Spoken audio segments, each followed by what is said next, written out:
ভারতে ইলিশ পাঠানোর কথা বলতে গিয়ে আমাদের ভাই আবরার ফাহাদকে নির্মমভাবে হত্যা করা হলো।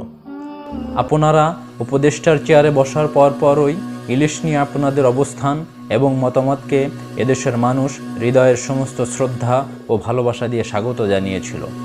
আমরা আশা করেছিলাম এই সরকার হয়তো কিছু দালাল বাদে সকল বাংলাদেশিদের মনের কথাগুলো বুঝতে পেরেছে, কিন্তু না, আমাদের সবাইকে হতাশ করে দিয়ে আমাদের শহীদ এবং আহত ভাই বোনদের রক্তের সাথে বেইমানি করে ইলিশ ভারতে পাঠানোর সকল কার্যক্রম নাকি এখন সম্পন্ন। এখন আমাদের একটি প্রশ্ন, শেখ হাসিনাও পাঠাতো, আপনারাও পাঠাচ্ছেন, তাহলে তার আর আপনাদের মাঝে কোনো পার্থক্য আছে কি?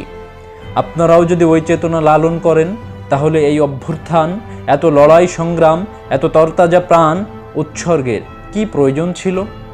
দয়া করে ভিডিওটি সবাই শেয়ার করে ছড়িয়ে দিন, যাতে সবাই এই বৈষম্য